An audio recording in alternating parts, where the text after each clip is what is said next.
ഒരു കാര്യം ഈ ശശി തരൂർ കഴിഞ്ഞ ദിവസം പാർട്ടിക്കുള്ളിലെ കുടുംബമായിട്ട് പരോക്ഷമായിട്ട് ആരോപണത്തിന് വിധേയമാക്കുന്നതല്ലേ എന്താ അങ്ങനെ അല്ല എനിക്കറിയില്ല ഞാൻ പറഞ്ഞല്ലോ ഇന്ത്യൻ നാഷണൽ കോൺഗ്രസിനായാലും രാജ്യത്തിന് പറയാം ഈ നാടിന് വേണ്ടി ജീവൻ സമർപ്പിച്ചവരാണ് ഇന്ദിരാഗാന്ധിയും രാജീവ് ഗാന്ധിയും അവർ കേവലം കുടുംബാധിപത്യത്തിന്റെ ഭാഗമായിട്ട് വന്നവരാണെന്ന് പറയുന്നവരാരെങ്കിലും ഉണ്ടെങ്കിൽ എനിക്ക് അവരോട് സഹതപിക്കാനേ കഴിയുള്ളൂ. കാരണം അവര് ഇന്ത്യൻ സ്വാതന്ത്ര്യ സമരത്തിന്റെ ഭാഗമായിട്ട് കടന്നു വന്ന് പണ്ഡിറ്റ് ജവഹർലാൽ നെഹ്റു സ്വാതന്ത്ര്യ സമരത്തെ നയിച്ച് തന്റെ ജീവിതത്തിലെ എല്ലാ സൗഭാഗ്യങ്ങളും വലിച്ചെറിഞ്ഞ് ജയിലിലും കാരാഗ്രഹത്തിലും കടന്ന് സ്വാതന്ത്ര്യ സമരം നയിച്ചു വന്നവരാണ്. ഇന്ദിരാഗാന്ധിയും അതുപോലെ ആയിരുന്നു. അവരൊക്കെ പ്രൂവ് ചെയ്ത് തെരഞ്ഞെടുപ്പ് രംഗത്തും പിന്നെ മാത്രമല്ല ഇന്ത്യയിലെ ജനകോടികളുടെ അംഗീകാരം നേടിയിട്ട് വരുന്നവരാണ്. അപ്പോൾ അത് സ്വാഭാവികമായിട്ടും അത് കുടുംബാധിപത്യമാണെന്ന് പറയുന്നത് ഒരു കാരണവശാലും നീതീകരിക്കപ്പെടുന്നതല്ല എന്നുള്ളത് എല്ലാവർക്കും അറിയാം. എന്തുകൊണ്ട് പറഞ്ഞു എന്നുള്ളത് അദ്ദേഹത്തോട് ചോദിക്കണം, അദ്ദേഹം വിശദീകരിക്കട്ടെ. ഓക്കെ. കണ്ടെത്താനുള്ള സോഫ്റ്റ്വെയർ കഴിഞ്ഞ 3 വർഷമായിട്ട് തെരഞ്ഞെടുപ്പ് കമ്മീഷൻ ഉപയോഗിക്കുന്നില്ല. ഈ SIR നടപടിക്രമങ്ങളുടെ ഭാഗമായി വീടുകൾ തോറുമുള്ള പരിശോധന നടത്തുന്നതിനാൽ ഇത് ആവശ്യമില്ല എന്നുള്ള ഒരു നിലപാടിലേക്കാണ് തെരഞ്ഞെടുപ്പ് കമ്മീഷൻ. നിങ്ങൾ ഇന്നലെ കണ്ടതാണ് SIR നടത്തുന്ന അവരെന്തിനു വേണ്ടിയിട്ടാണ് പറയുന്നത്? നിഷ്പക്ഷവും നീതിപൂർവമായിട്ടുള്ള എല്ലാ വോട്ടുകളും ശരിയായ ജെന്യൂൻ വോട്ടുകളെന്ന് ഉറപ്പുവരുത്താണ്.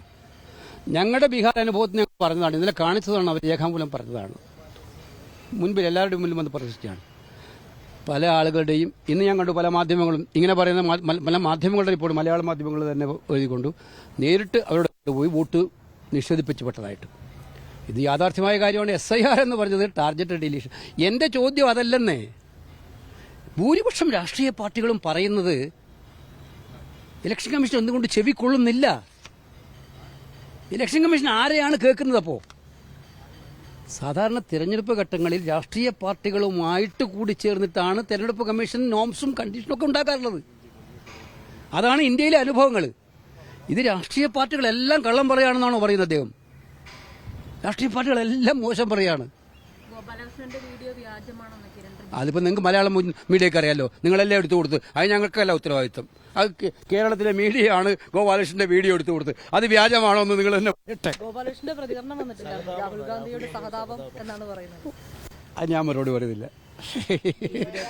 ഈ പറഞ്ഞ യഥാർത്ഥം. അപ്പോൾ കേന്ദ്രമന്ത്രിമാരടക്കം പറയുന്നത് നിയമപോരാട്ടത്തിലേക്ക് പോകും, അങ്ങനെ തെളിവുണ്ടെങ്കിൽ കോടതിയെ സമീപിക്കുന്നതൊക്കെയാണ്. കോടതിയിൽ 19 കേസ് ഹരിയാനയിൽ ഇപ്പോൾ എവിടെയെങ്കിലും നിങ്ങൾ നിയമസഭാ ചരിത്രത്തിൽ കേട്ടിട്ടുണ്ടോ? 19 കേസ് ഇപ്പോൾ കോടതികൾക്കകത്തുണ്ട്. 19 കേസുകൾ ഇലക്ഷൻ പെറ്റീഷൻ ഉണ്ട് ഹരിയാനയിൽ. ആരും പരാതിയില്ലാതെ കൊണ്ട് ഇന്നലെ അദ്ദേഹം തന്നെ പറഞ്ഞു, ഇലക്ഷൻ കമ്മീഷൻ തന്നെ നിഗമനം കണ്ടു. 19 ഇലക്ഷൻ പെറ്റീഷൻ നടക്കുകയാണ്. ഞങ്ങൾ സീരിയസ് ആയിട്ട് ഇലക്ഷൻ പെറ്റീഷൻ ഫയൽ ചെയ്യുകയാണ്. പക്ഷേ ഇത്തരം തെളിവുകൾ നമുക്ക് കണ്ടുപിടിക്കണമെങ്കിൽ 6 മാസം കഴിയും. 6 മാസം കഴിഞ്ഞാൽ ഇലക്ഷൻ പെറ്റീഷൻ ഫയൽ ചെയ്യാൻ പറ്റില്ല. നിങ്ങൾക്കെല്ലാം അറിയുന്നല്ലേ അത്? എന്തുകൊണ്ടാണ് ബാംഗ്ലൂർ സെൻട്രൽ ലോക്സഭയിൽ ഞങ്ങൾക്ക് ഇലക്ഷൻ പെറ്റീഷൻ ഫയൽ ചെയ്യാൻ പറ്റാഞ്ഞത്? ഞങ്ങൾ കണ്ടുപിടിച്ച് വന്നപ്പോൾ ഡബിൾ വോട്ട് ട്രിപ്പിൾ വോട്ട് കണ്ടുപിടിച്ച് വന്നപ്പോൾ 6 മാസം കഴിഞ്ഞു പോയി, ഫയൽ ചെയ്യാൻ പറ്റിയില്ല. ഞങ്ങൾ അതിന് വഴികൾ കണ്ടെത്തുകയാണ്. ഇനി എങ്ങനെ നിയമപരമായ പോരാട്ടം ഇത്തരം കാര്യങ്ങൾ നടത്താൻ പറ്റുന്നത്? പക്ഷേ ഇതൊക്കെ സുപ്രീം കോടതിയും കാണുന്നുണ്ടല്ലോ, ഇന്ന് രാഹുൽ ഗാന്ധി പറഞ്ഞതുപോലെ. ഞാൻ ചോദിക്കുന്ന ഒറ്റ കാര്യമേ ഉള്ളൂ. തിരഞ്ഞെടുപ്പ് രീതി നമ്മുടെ നാട്ടിലെ ജീവവായുവാണ് ജനാധിപത്യം. ആ ജനാധിപത്യത്തിന്റെ ഏറ്റവും വലിയ ഇതാണ് തെരഞ്ഞെടുപ്പുകൾ. ഈ തെരഞ്ഞെടുപ്പുകളെക്കുറിച്ചൊരു ചോദ്യം ചെയ്യലുണ്ടായാൽ അങ്ങനെയല്ല അത് എന്ന് വസ്തുനിഷ്ഠമായിട്ടുള്ള നിഷ്പക്ഷമായിട്ടുള്ള നീതിപൂർവമായ അന്വേഷണം നടത്തി തെളിയിക്കുകയല്ലേ അഭികാമ്യം? ചോദ്യം ഉന്നയിക്കുന്നവരെ വെല്ലുവിളിച്ച് മോശക്കാരാക്കുന്നതിന് പകരം ഈ ചോദ്യം ഉന്നയിക്കുന്നത് വസ്തുനിഷ്ഠമായിട്ട് അന്വേഷിച്ച് യഥാർത്ഥ വസ്തുത രാജ്യത്തിന് മുമ്പിൽ സമർപ്പിക്കുകയല്ലേ. അതിന് അവർക്ക് കുറ്റമൊന്നും ചെയ്തിട്ടില്ല ബോധ്യമാണെങ്കിൽ അതിനെന്തിനാണ് അവർ മടിക്കുന്നത്? അവർ അതിന് പകരം CCTV ബ്ലോക്ക് ചെയ്യുന്നു, അവരെ മെഷീൻ ലിസ്റ്റ് വോട്ടർ ലിസ്റ്റ് കൊടുക്കുന്നത് ഇല്ലാതാക്കുന്നു, ചോദ്യങ്ങൾ ചോദിക്കുന്നവരോടെല്ലാം ചോദിക്കുന്നതിനെതിരായിട്ട് പറയുന്നു. ഇതാണ് ഞങ്ങൾ ചോദിക്കുന്ന ചോദ്യം. ഇത് മാധ്യമങ്ങളെ സംബന്ധിച്ചിടത്തോളം നിങ്ങളെല്ലാം ചോദിക്കേണ്ട ചോദ്യമാണിത്. ഈ രാജ്യത്ത് നിഷ്പക്ഷമായ തിരഞ്ഞെടുപ്പില്ലെങ്കിൽ പിന്നെ എന്ത് ജനാധിപത്യമുള്ളത്?